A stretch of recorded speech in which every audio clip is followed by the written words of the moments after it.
আসসালামু আলাইকুম, কেমন আছেন সবাই? আজকে আমার খুব চিকেন বান খেতে ইচ্ছে করছে।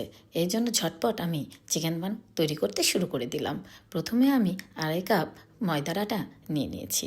এরপর পরিমাণ মতো গুঁড়া দুধ, চিনি, ইস্ট, খাবার সোডা, পরিমাণ মতো লবণ দিয়ে ভালো করে মিশিয়ে পানি দিয়ে মেখে আমি আধা ঘন্টার জন্য রেখে দিলাম।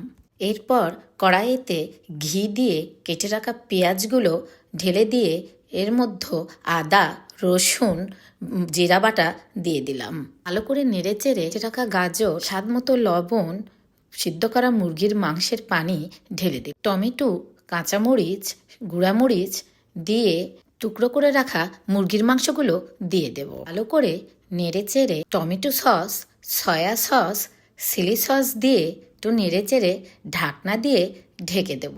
এরপর ঢাকনা খুলে কাস্টার্ড পাউডার দিয়ে আবার একটু নেড়ে দেব। এই যে আমার চিকেন পানের পুর তৈরি হয়ে গেছে।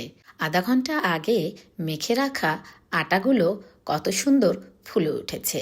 এইবার আমি আলতোভাবে আটাগুলো আবার মেখে নেব। এবার ছোট ছোট করে ডো তৈরি করে নেব।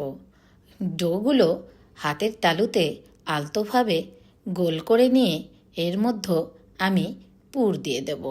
পুর দিয়ে আমি চিকেন পানটি তৈরি করে নেব।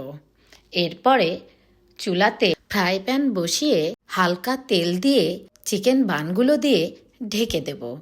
এই যে চিকেন বানগুলো হয়ে গেছে। আল্লাহ হাফেজ।